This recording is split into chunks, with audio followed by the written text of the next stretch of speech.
Sofia Martinez wiped down another table as the afternoon sun filtered through the tall windows of the ivory room. Her back ached from being on her feet since 6 in the morning, but her shift wouldn't end for another 3 hours. The expensive restaurant sat in the heart of the financial district, where business people in tailored suits came to make deals over plates that cost more than what Sofia earned in half a day. "Table 7 needs more water," called out Thomas, another server who had been working at the ivory room for over 5 years. He gave Sofia a tired smile as he balanced 3 plates of steaming food on his arm. "Got it," Sofia replied, quickly grabbing a crystal pitcher. She moved gracefully between the tables, carefully stepping around the plush chairs where customers sat deep in conversation about stock prices and vacation homes. At 28, Sofia hadn't planned to be waiting tables at this point in her life. 5 years ago, she had been performing 3 nights a week at local music venues, her powerful voice drawing growing crowds. Music teachers had always told her she had something special, a rare talent that could take her far. But life had a way of changing plans. When her father had his stroke, the medical bills piled up faster than the family could handle. Sofia's mother needed help caring for him, and someone had to pay those bills. Sofia's younger brother was still in high school, so the responsibility fell to her. She put her music dreams on pause and picked up as many shifts as she could at the ivory room, where the tips were better than anywhere else in town. "More water, ma'am?" Sofia asked with a warm smile as she approached table 7. The woman in a cream-colored blazer nodded without looking up from her phone. Sofia carefully filled the glass, making sure not to spill a drop. In this restaurant, even the smallest mistake could cost you your job, or at least the good tips that helped her family stay afloat. As Sofia moved to the next table, she caught sight of her reflection in one of the large mirrors that lined the dining room walls. Dark circles had formed under her eyes, and her long black hair was pulled back in a tight bun that was starting to loosen after hours of work. She quickly tucked a stray strand behind her ear and straightened her black uniform vest. "You look beat," said Lena, the hostess, as Sofia passed the front desk. Lena was about Sofia's age but came from a wealthy family. She worked at the restaurant mostly to have something to do and for spending money. They had become unlikely friends over the past year. "Double shifts will do that to you," Sofia replied with a small laugh. "But the tips are worth it." Lena glanced around to make sure the manager wasn't nearby. "I heard you humming in the break room yesterday. You've got an amazing voice. Why are you working here instead of on a stage somewhere?" Sofia shrugged. "Life happened. My dad got sick and someone needed to help keep the lights on." She didn't add that she still sang, in the shower, while cleaning the small apartment she shared with her family, and sometimes in the empty restaurant before it opened. She didn't mention how she still wrote songs in a worn notebook she kept beside her bed, or how she sometimes passed by the music venues where she used to perform, wondering what might have been. "You should be singing somewhere people can hear you," Lena insisted. "You're wasting your talent here." Before Sofia could respond, the manager, Mr. Patel, called out from across the room, "Sofia, you're needed in the private dining area." "The Chen party has arrived." Sofia gave Lena a quick smile and hurried away. The private dining area was reserved for the restaurant's most important customers, the ones who spent thousands in a single sitting and expected perfect service in return.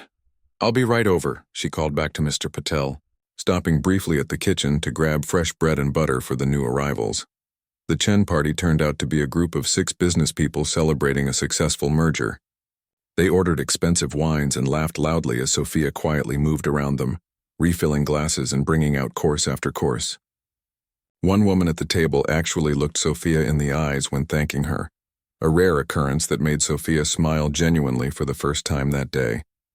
By the time the Chen party left, leaving a generous tip that Sofia would split with the kitchen staff, the dinner rush was in full swing. The restaurant hummed with conversation and the gentle clinking of silverware against fine china. Sofia barely had time to catch her breath as she moved from table to table. "You're in section 3 tonight," Mr. Patel informed her, as she returned from delivering a tray of desserts. "Table 12 just got seated. 4 people, looks like a business dinner." Sofia nodded and quickly checked her appearance before approaching the new table. Her feet were killing her, but she put on her best smile as she walked over. "Good evening and welcome to the Ivory Room," she said warmly. "My name is Sofia and I'll be your server tonight. Can I start you with something to drink?" One of the men, wearing an expensive watch that probably cost more than 6 months of Sofia's rent, barely glanced up. Bring us a bottle of your 2015 Cabernet Sauvignon. The reserve one, not the regular. Sophia nodded. Excellent choice, sir. I'll bring that right away. As she walked to the wine cellar, Sophia caught a few notes of piano music drifting from the bar area. On Thursday nights, the Ivory Room had live music, usually a pianist who played soft classical or jazz pieces that blended into the background. Tonight, it was a piece Sophia recognized immediately. It had been one of her audition songs years ago. She paused for just a moment, letting the music wash over her.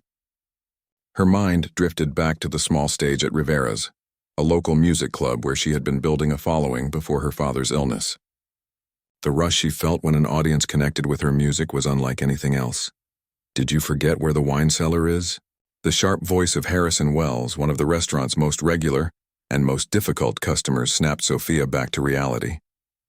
He was seated at a corner table with a group of people who looked important, judging by their clothes and the way the manager had been hovering around them.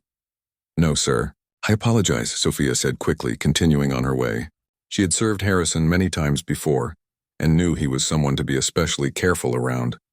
He owned some kind of investment firm and treated the restaurant staff like they were beneath him.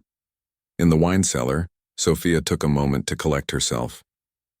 She carefully selected the requested bottle and checked the label twice. A mistake with wine for customers like these would not be tolerated. As she headed back to the dining room, she passed by the kitchen where Carlos, the dishwasher, was singing quietly to himself as he worked. You still taking those night classes? Carlos asked when he saw her. Like Sophia, he worked multiple jobs to support his family.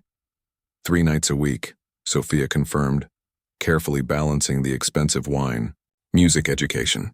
Only 1 more year to go. You'll make it, Carlos said with confidence. Then you'll be teaching kids to sing instead of serving these rich folks who don't even see us. Sophia smiled at his faith in her. After her father had stabilized, she had enrolled in night classes at the local university. If she couldn't be a performer herself, at least she could teach others. It wasn't the dream she had started with, but it was a new one that still kept music in her life. Back in the dining room, Sophia expertly presented and opened the wine for her table, pouring a small amount for the man who had ordered it to taste. He gave a curt nod of approval, and she filled everyone's glasses before stepping back. Are you ready to hear about our specials this evening? She asked. The rest of her shift continued in the same rhythm, taking orders, delivering food, checking on tables, all while her mind occasionally drifted to the music coming from the piano. By the time 10 o'clock rolled around, Sophia was exhausted, but still had closing duties to complete. You did well tonight, Mr. Patel told her as the last customers were leaving. The Chen party specifically mentioned your service.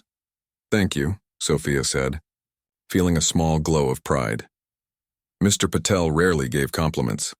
After finishing her closing tasks, Sophia changed out of her uniform in the staff bathroom. She let her hair down from its tight bun and massaged her scalp, wincing at the tenderness. Her simple jeans and t-shirt felt like luxury after hours in the stiff server's uniform. As she waited at the bus stop outside the restaurant, Sophia pulled out her phone and checked her class schedule for tomorrow. Music theory at 7 p.m. After another opening shift at the restaurant, she scrolled through her messages and saw one from her mother. Dad had a good day. Doctor says he's improving. Don't work too hard. Sophia smiled at the message, feeling the familiar mix of exhaustion and determination that had become her constant companion. Tomorrow would be another long day, but every shift, every class, every tired step was bringing her closer to something stable for her family and maybe, someday, back to music again. As the bus approached, Sophia hummed quietly to herself, the same song the pianist had played earlier. Even after everything, music still lived inside her, waiting for its chance to be heard again. 2 weeks had passed since Sophia's double shift, and life continued its relentless pace. Tonight, the Ivory Room buzzed with unusual energy. Sophia moved quickly between tables, carrying plates of expertly prepared food that she could never afford to eat herself. We've got a VIP coming in at 8, Mr. Patel announced during the pre-shift meeting. Harrison Wells is bringing important clients from overseas. They've reserved the main corner table. He looked directly at Sophia. I'm putting you on their table. Don't mess this up. Sophia nodded, though her stomach tightened. Harrison Wells was notorious among the staff. He owned a successful hedge fund and treated servers like they were beneath him. Last month he had made a young waiter nearly cry over a slightly undercooked steak. "Why me?" Sophia asked quietly as the other servers dispersed. Mr. Patel straightened his tie. "You're the best we have, and these clients are important. Wells specifically requested our most experienced server." Sophia wasn't sure if she should feel flattered or worried. "I'll do my best. That's all I ask," Mr. Patel said, then added, "And Sophia? They'll be ordering expensive wine. Make sure you get the pronunciation right this time." At exactly 8 o'clock, Harrison Wells arrived with 3 men in expensive suits. Sophia recognized one of them from business magazines, Alan Porter, a music producer known for discovering major talent. The other 2 were Asian businessmen who spoke with British accents. Sophia guessed they were the overseas clients Mr. Patel had mentioned. "Good evening, gentlemen," she said warmly, as they settled at their table. "Welcome to the Ivory Room. My name is Sophia, and I'll be taking care of you tonight." Harrison barely looked at her. "We'll start with the 1982 Bordeaux I called about earlier." Sophia nodded. "Right away, sir." The wine he requested cost more than she made in 2 weeks. As she walked to the wine cellar, Sophia overheard Alan Porter saying something about a new music venue opening downtown. Her heart gave a little jump. In another life, she might have been performing there. She pushed the thought away and focused on retrieving the expensive bottle. The evening progressed smoothly at first. Sophia served the wine perfectly, recited the specials with confidence, and timed each course exactly as Mr. Patel had instructed. The client seemed impressed with the food, and even Harrison appeared less demanding than usual. During the main course, Sophia approached to refill water glasses. As she leaned between Harrison and one of the businessmen, her hand bumped Harrison's wine glass. She caught it before it spilled completely, but a few drops landed on the white tablecloth. "I'm so sorry, sir," Sophia said quickly, already reaching for her cloth to dab the small stain. Harrison's pleasant demeanor vanished. "For God's sake," he snapped loud enough for nearby tables to hear. "Can't you people do anything right?" The table fell silent. The businessman looked uncomfortable, and Alan Porter frowned slightly. "It was just an accident," Porter said quietly. Harrison wasn't finished. Perhaps it was the expensive wine or his need to impress his clients, but he continued, his voice growing louder. "This is why some people serve and others are served," he announced, looking around as if seeking approval. "Some of us worked for education, while others clearly couldn't manage it." The dining room grew uncomfortably quiet. Other customers lowered their forks, watching the scene unfold. Sophia stood frozen, the cloth still in her hand, her cheeks burning with humiliation. "I'll get a fresh tablecloth," she managed to say, her voice barely above a whisper. "Don't bother," Harrison said dismissively. "Just try not to spill anything else. I'm sure that's challenging enough for your skill level." Sophia nodded and stepped back, fighting the urge to either cry or pour the entire water pitcher over Harrison's head.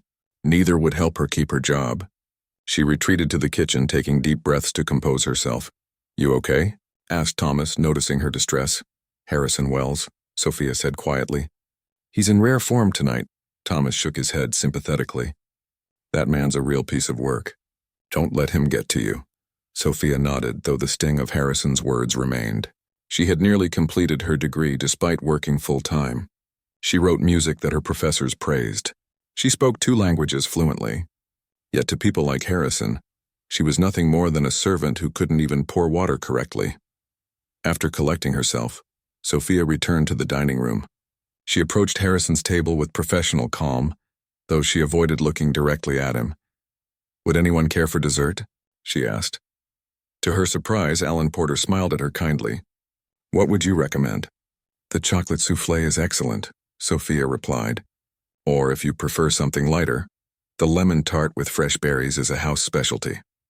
"The lemon tart sounds perfect," Porter said.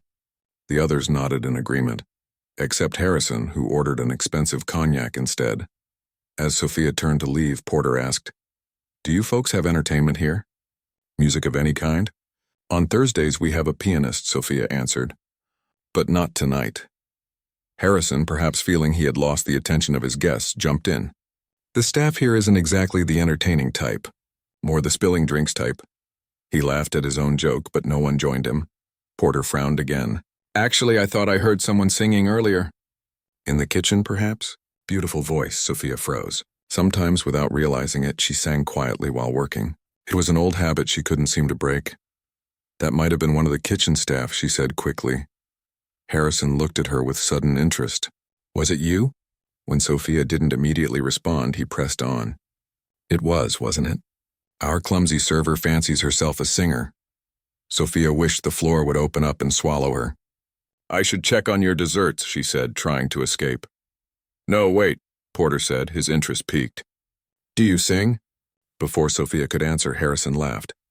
Why don't you show us if you have any skills beyond spilling drinks? Sing something unless you're only qualified for carrying trays. The entire restaurant seemed to hold its breath. Mr. Patel appeared from nowhere, hovering anxiously nearby, clearly torn between wanting to protect his server and not wanting to offend an important customer. Mr. Wells, he began, perhaps we should— It's fine, Sophia interrupted, surprising even herself. A strange calm had settled over her. After years of dimming her light, of pushing her passion aside, something inside her refused to be humiliated any further. I would be happy to sing something. Harrison looked startled, clearly not expecting her to accept his challenge.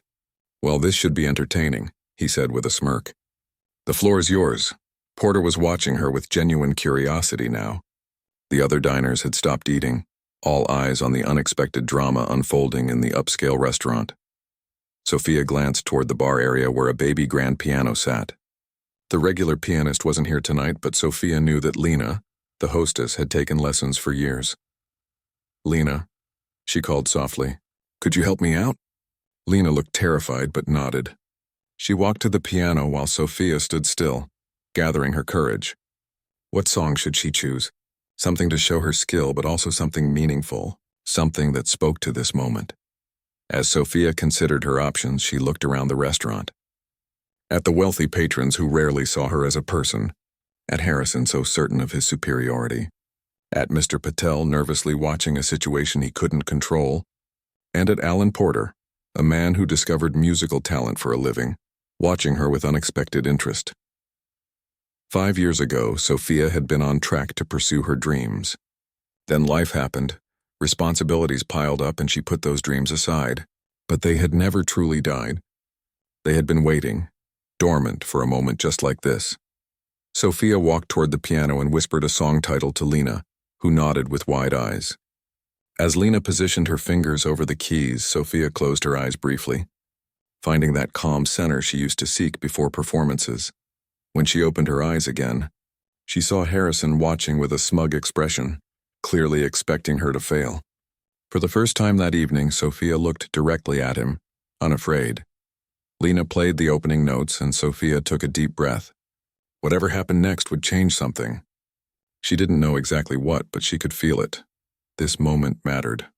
The restaurant waited in silence as Sophia prepared to sing, her heart pounding with a mixture of fear and a strange, long-forgotten excitement.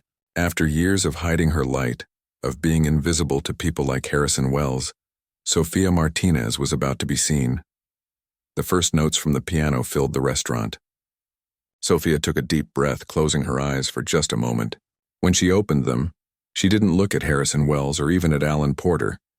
Instead, she found the kind face of Thomas in the back of the restaurant, giving her an encouraging nod.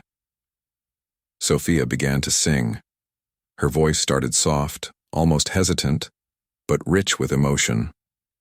She had chosen Rise Up, a powerful ballad about overcoming struggles and finding strength in difficult times. As the first verse flowed from her lips, she felt something unlock inside her chest, a door that had been closed for too long. By the time she reached the chorus, her voice had grown stronger, filling every corner of the ivory room. The restaurant remained completely silent except for Sophia's voice and Lena's piano playing. Servers stood frozen with trays in hand. Customers sat with forks suspended midway to their mouths. No one had expected this, least of all Harrison Wells, whose smug expression had faded into something like shock. Sophia sang about rising 1,000 times again, about mountains that needed to be moved, about a world that needed to change. As the words poured out, they felt like her own story. The struggles she had faced, the dreams she had put aside, the dignity she had maintained despite it all. When she hit the high note in the bridge, Her voice soared with such power and control that several people visibly shivered. An older woman at a nearby table wiped away tears. Mr. Patel stood by the kitchen door, his mouth slightly open in astonishment. As Sophia moved into the final chorus, she finally allowed herself to look directly at Harrison's table. The two businessmen were watching with genuine appreciation. Alan Porter had leaned forward, his eyes intense and focused, and Harrison himself sat rigid in his chair, his face a mixture of disbelief and discomfort. Sophia held the final note, letting it fade naturally into silence. For 3 heartbeats, no one moved or spoke. Then the room erupted into applause. People stood from their tables, clapping enthusiastically. Someone whistled from the back. The kitchen staff had emerged to witness the commotion, and they cheered loudly for their colleague. Lena jumped up from the piano bench and hugged Sophia tightly. "That was amazing," she whispered. "I had no idea you could sing like that." Sophia felt slightly dizzy, overwhelmed by the moment and the release of emotions. She hadn't performed in front of an audience in 5 years, and the rush of it hit her all at once. Mr. Patel approached her, his usual stern expression replaced by something like wonder. "Sophia," he said quietly, "why didn't you tell us you could sing like that?" Before she could answer, Alan Porter was standing before her, holding out his business card. "Ms. Martinez," he said, his voice warm with admiration, "that was extraordinary. I'd very much like to talk with you when you have a moment." Sophia took the card with trembling fingers. "Thank you," she managed to say, still catching her breath. Porter smiled. "No, thank you. That was the most authentic performance I've heard in months." He glanced back at his table, where Harrison was now staring intently at his cognac. Some people spend their whole lives surrounded by talent and never recognize it, even when it's right in front of them. The pointed comment wasn't lost on Sophia or anyone else within earshot. Harrison shifted uncomfortably in his seat. As Porter returned to his table, other diners approached Sophia to express their appreciation. An elderly couple told her she had brought them to tears. A young woman asked if she performed anywhere regularly. Through it all, Sophia felt as if she were in a dream, one where her true self had finally been seen. When the initial excitement died down, Sophia knew she still had a job to finish. She straightened her uniform and returned to Harrison's table with professional composure. "Would you like anything else, gentlemen?" she asked, her voice steady despite the adrenaline still coursing through her. The two businessmen smiled warmly at her. One of them said something in a language Sophia didn't understand, but his tone was clearly complimentary. "He says your voice is a gift," Porter translated. "And I completely agree," Harrison cleared his throat. "Just the check," he said, not quite meeting Sophia's eyes. As Sophia walked away to prepare their bill, she overheard Porter speaking to Harrison. Well, sometimes our assumptions about people say more about us than about them." Sophia processed the evening's events as she calculated their check. The moment still felt surreal. After years of pushing her music aside, of telling herself that dreams were luxuries she couldn't afford, she had just sung her heart out in front of a restaurant full of people, including a music producer who had handed her his card. When she returned with the check, Harrison signed it quickly. Sophia noticed that he had left a larger tip than usual, though he still wouldn't look directly at her. As the men stood to leave, Porter hung back. "I meant what I said," he told Sophia quietly. "Call me tomorrow. I'd like to hear more of what you can do." Sophia nodded, still not quite believing this was happening. "Thank you. I will." After Harrison's party left, the restaurant gradually returned to normal, though people continued to glance at Sophia with new interest. A few even asked for her autograph, which made her laugh despite herself. In the kitchen, the staff surrounded her with questions and congratulations. "Where did you learn to sing like that?" Carlos asked, giving her a side hug. "I've been singing since I was little," Sophia explained. "I used to perform around town before my father got sick." "Well, you should be on a stage. Not serving rich people who don't appreciate you," Thomas declared. Mr. Patel, who had overheard the comment, surprised everyone by nodding in agreement. "That was truly exceptional, Sophia. If singing is what you want to pursue, you have real talent." The validation from her boss, normally so reserved with praise, meant more to Sophia than he could know. "Thank you," she said sincerely. As the night went on, Sophia continued her duties with a strange new energy. Something had shifted inside her, For years she had been two people, the responsible daughter who worked double shifts to support her family, and the singer whose voice had been silenced by circumstance. Tonight, for the first time in too long, those two selves had merged. By the time her shift ended, Sophia's phone was buzzing with messages. Word had spread quickly. Her mother had texted, "Your brother showed me a video someone posted of you singing tonight. Why didn't you tell us you were performing again?" Dad cried when he heard you. Sophia hadn't realized anyone had recorded her. She felt a mix of embarrassment and pride at the thought of her family watching her impromptu performance. Lena caught up with Sophia as she prepared to leave. "This is just the beginning," she said excitedly. "Alan Porter, do you know how many careers he's launched?" "I'm not getting my hopes up," Sophia cautioned, though hope was exactly what was blooming in her chest. It was just one song. One song that silenced an entire restaurant and made a famous producer give you his card, Lena countered. "Stop downplaying this. Something big just happened." Outside the restaurant, the night air felt especially fresh against Sophia's skin. She wrapped her jacket tightly around herself and began the walk to the bus stop, Porter's business card safely tucked in her pocket. As she waited for the bus, Sophia thought about Harrison Wells and his attempt to humiliate her. In a strange way, she almost felt grateful to him. His cruelty had unintentionally created an opportunity, a moment when she had no choice but to reclaim her voice. The bus arrived, its doors opening with a familiar hiss. Sophia stepped aboard, paid her fare, and found a seat near the window. As the bus pulled away from the ivory room, she caught sight of her reflection in the glass. She looked different somehow, her eyes brighter, her posture straighter. For the first time in years, Sophia Martinez looked like someone with possibilities stretching before her. She took out Porter's card and ran her finger over the embossed letters. Tomorrow, she would call him. Tomorrow, she would take a step toward the life she had once imagined for herself.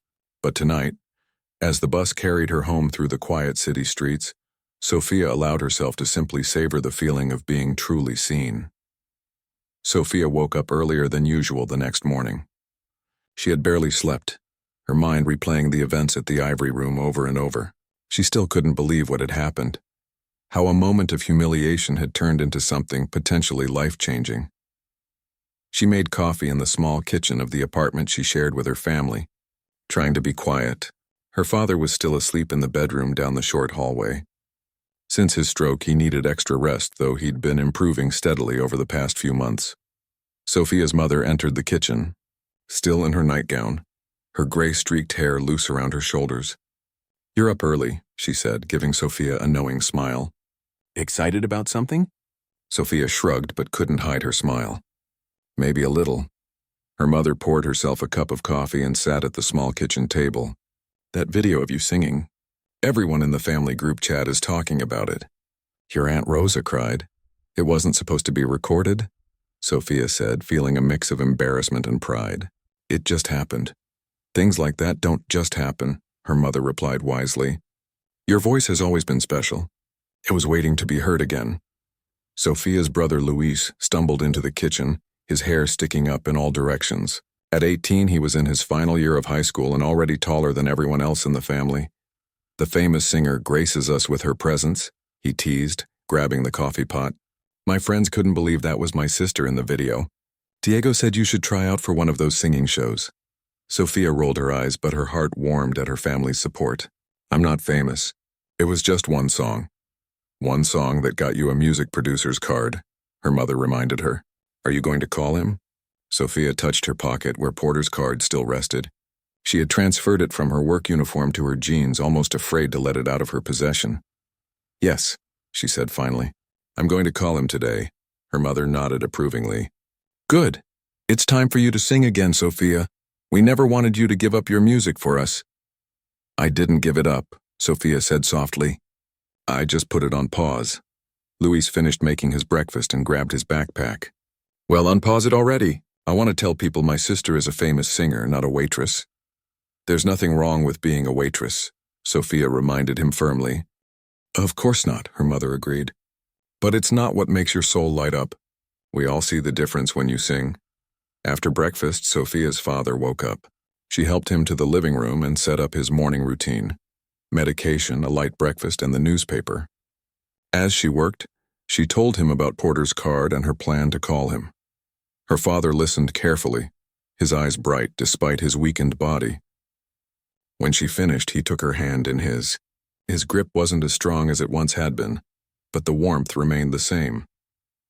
"I've been waiting for this day," he said, his speech slightly slurred from the stroke but understandable. "You put your dreams away because of me. Now it's time to take them back out." Sophia felt tears threaten.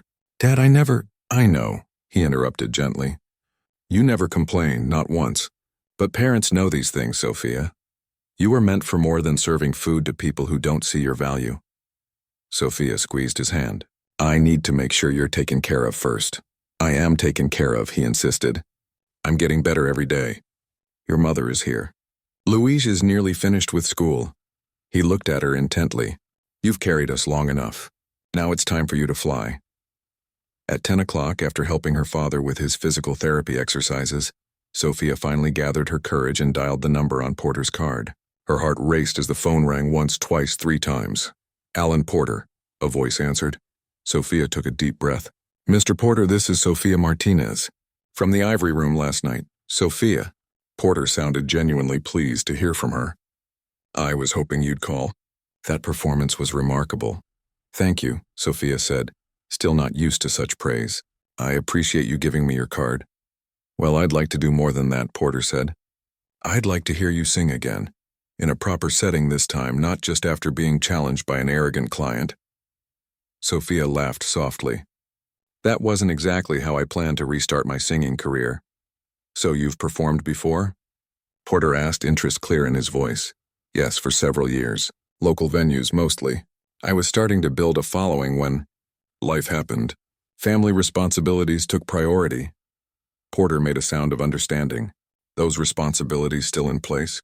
Sophia glanced toward the living room where her father was doing his exercises, her mother counting softly for him. "They are, but they're changing. My father's health is improving. My brother will graduate soon." "I see," Porter said. "Well, what would you say to coming to my studio tomorrow? Just to talk and maybe record a few songs, see what we're working with? No pressure, no commitment yet." Sophia's heart leaped. "I'd like that very much." They arranged a time, and after hanging up, Sophia let out a small squeal of excitement. Her mother looked over from the living room and raised an eyebrow questioningly. "He wants me to come to his studio tomorrow," Sophia explained, "to record a few songs." Her parents exchanged a look of shared joy. "You see?" her father said. "The universe finds a way." Later that afternoon, Sophia headed to the Ivory Room for her shift. She'd considered calling in sick to prepare for tomorrow's meeting with Porter, but decided against it. She needed the money, and besides, she wasn't ready to give up her job just yet, not until she knew if anything would actually come from this opportunity. The moment she walked through the door, Sophia knew something had changed. The other servers looked at her differently. Mr. Patel greeted her with unusual warmth. Even the kitchen staff seemed to treat her with a new kind of respect.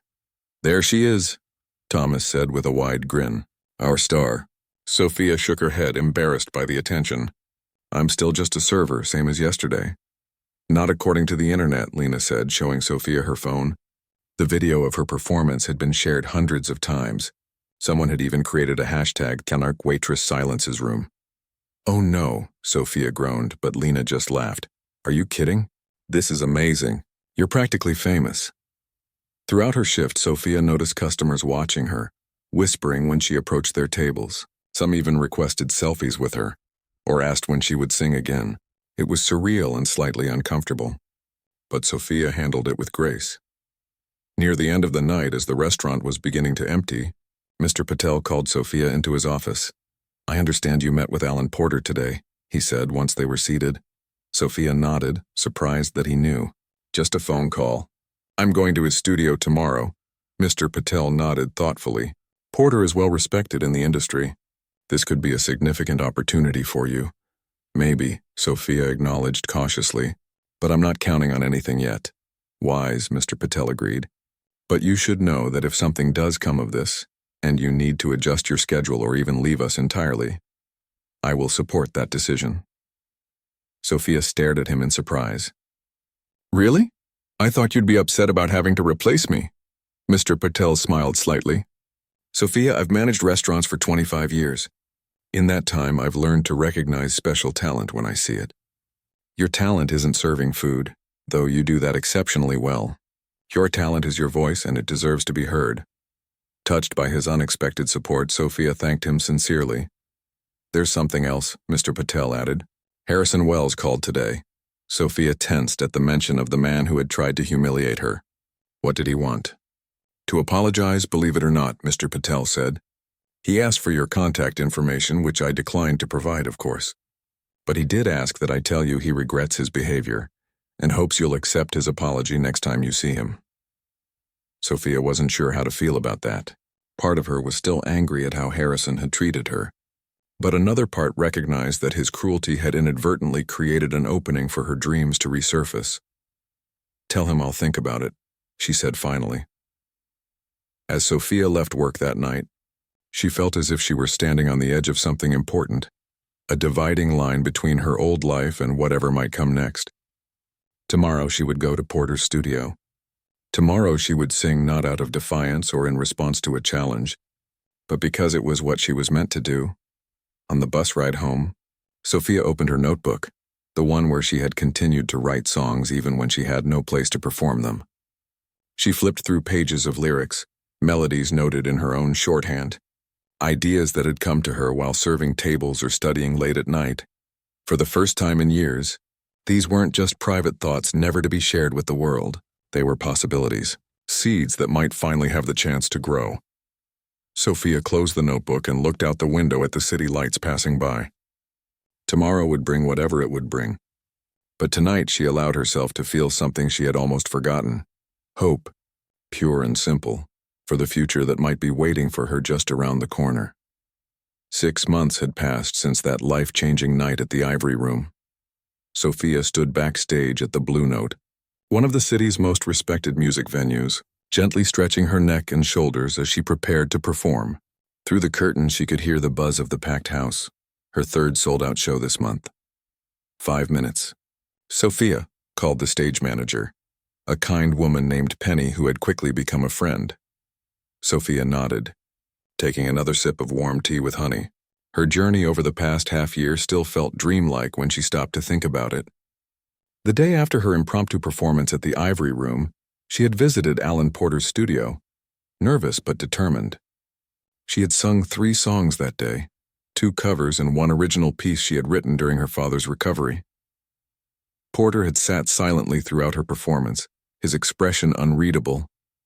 When she finished, he had simply said, "I'd like to work with you." Just like that, a door that had been closed for years swung open again. The weeks that followed were a whirlwind. Porter arranged for professional recording sessions, vocal coaching to refine her already impressive technique, and meetings with songwriters interested in collaborating. Sophia had insisted on using her own material for most of her debut EP, songs that told her story in her own words. She continued working at the Ivory Room during this time, though Mr. Patel reduced her hours to accommodate her studio schedule. Her coworkers celebrated each milestone with her. Her first radio interview, her EP release, her first small venue performance. They came to her shows wearing handmade t-shirts with "The Ivory Room" star printed across the front, embarrassing her thoroughly but warming her heart. 3 minutes, Penny called, interrupting Sophia's thoughts. Sophia's phone buzzed with a text from her brother. "Front row ready." "Dad's excited," she smiled, picturing her family in the audience. Her father's health had improved enough that he could attend her performances now, though he still used a wheelchair for longer outings.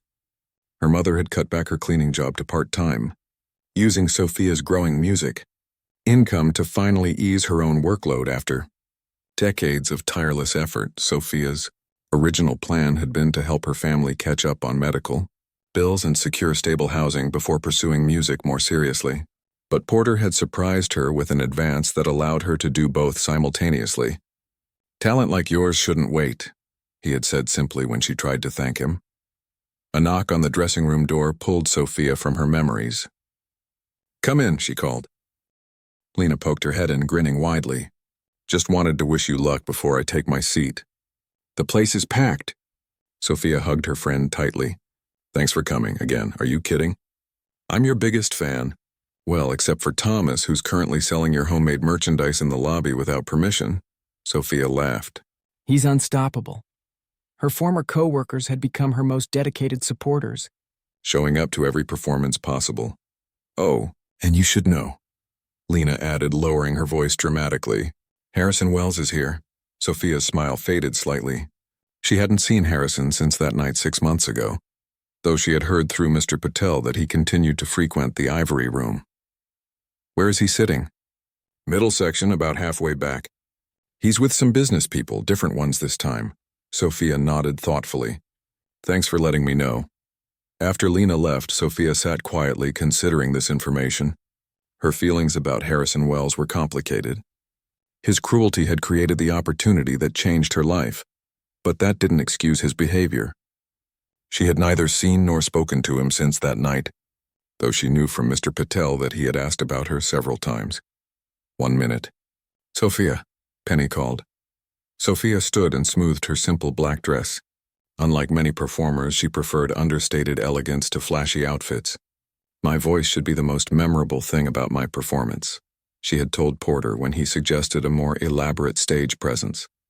As she walked toward the stage, Porter appeared from around a corner. Ready? He asked with the same calm confidence he always showed before her performances. Sophia nodded. Ready, Porter smiled. You know, when I saw you sing that night at the Ivory Room, I knew you were special.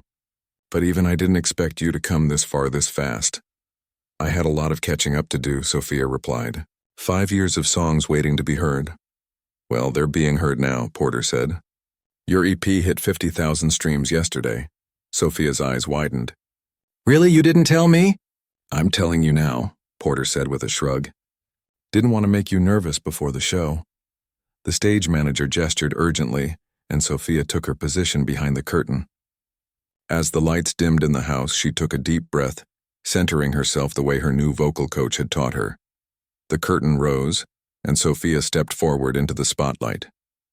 The audience applauded warmly, many already familiar with her music from her EP and earlier performances. In the front row, she could see her family, her father in his wheelchair, her mother beside him holding his hand, her brother recording everything on his phone. Good evening, Sophia said into the microphone, her voice steady and warm. Thank you all for being here tonight. As her eyes adjusted to the lights, she scanned the audience and found Harrison Wells exactly where Lena had said he would be. He was watching her with an expression she couldn't quite read, not the arrogance she remembered, but something more complex. Sophia launched into her first song, one of her originals about finding strength in difficult times. As always, once she began singing, everything else faded away. The audience, the venue, even her own thoughts. There was only the music, the story she was telling, the emotions she was sharing. The set progressed smoothly, each song flowing into the next. Sophia had carefully crafted the performance to take the audience on a journey, from struggle to resilience, from loss to rediscovery, from silence to voice. Between songs, she shared brief stories about her life and her music, connecting with the audience in a way that felt intimate, despite the growing size of her venues. For her final song, Sophia paused before beginning. This is a new one, she told the audience. I wrote it about an experience that changed my life. Sometimes the moments that seem the worst can actually open doors we didn't even know existed. She nodded to her pianist, and the opening chords of Invisible began. Sophia had written this song specifically about her experience at the Ivory Room, about being seen as nothing more than a server, about the assumptions people make about finding her voice again in the most unexpected way. As she sang, she intentionally looked toward Harrison's section of the audience. Their eyes met briefly, and she saw recognition in his face as he realized the song was, in part, about him. But there was no anger in her performance, only truth and, ultimately, gratitude for the unexpected turning point his cruelty had created. When the final note faded, the audience rose in a standing ovation. Sophia bowed deeply, overwhelmed as always by the response to her music. After taking several bows and thanking her band members, she left the stage, her heart full. In her dressing room, a steady stream of well-wishers arrived, friends, family, music industry people Porter had invited. Sophia greeted them all warmly. though she was beginning to feel the fatigue that always followed the adrenaline of performance. As the crowd in her dressing room thinned, there was a knock at the door. Her brother Luis opened it, then turned to Sophia with raised eyebrows. "It's him," he mouthed silently. Harrison Wells stood in the doorway, looking decidedly less confident than he had that night at the Ivory Room. He held a small bouquet of flowers and wore an expression that seemed genuinely humbled. "May I come in?" he asked, looking directly at Sophia. Sophia considered for a moment, then nodded. Her family exchanged glances but respected her decision, moving aside to let Harrison enter. "Your performance was extraordinary," he said, handing her the flowers, "though I'm not surprised given what I heard 6 months ago." "Thank you," Sophia replied simply, accepting the bouquet. Harrison cleared his throat uncomfortably. "I owe you an apology. My behavior that night was inexcusable." Sophia studied him thoughtfully. "Yes, it was. I've had a lot of time to reflect on it," Harrison continued. "I've even started working with a group that promotes respect for service industry workers." He gave a self-deprecating smile. "Your song tonight, The Invisible, it hit home." Sophia hadn't expected this. "I'm glad to hear that." "The truth is," Harrison said, "your talent would have found its way eventually. I'm just sorry it took my cruelty to create that particular opportunity." Sophia's mother stepped forward then. "Sometimes life works in strange ways," she said, with the quiet wisdom that had guided their family through so many challenges. "What matters is what we learn." Harrison nodded respectfully to her. "Very true." He turned back to Sophia. "I won't take more of your time. I just wanted you to know that your music has had an impact, even on someone who didn't deserve to hear it." After Harrison left, Sophia's father wheeled himself closer to her. "You've closed that circle now," he said softly. "How does it feel?" Sophia smiled, realizing he was right. "Good," she said. "Peaceful." Later that night, after her family had gone home and the venue had emptied, Sophia sat alone on the edge of the stage, looking out at the rows of empty seats. 6 months ago, she had been a waitress with buried dreams, serving people who rarely saw her as more than a convenience. Now she was living the life she had once thought lost to her. The journey wasn't over. She was still building her career, still learning to navigate the music industry, still finding her voice in new ways. But something had shifted permanently. She had stopped being invisible. Sophia thought about all the people who had helped her reach this point. Her family who sacrificed for her, Mr. Patel who supported her transition, her co-workers who became her cheerleaders, Porter who gave her a chance, and yes, even Harrison Wells, whose thoughtless cruelty had created an unexpected opening. As she gathered her things and prepared to leave, Sophia felt a deep sense of gratitude. The path hadn't been easy or straightforward, but it had led her here to this stage, to her music being heard, to her story being told in her own voice. And that, she realized, was the most important thing of all, not fame or success, but the chance to be truly seen and heard for who she really was.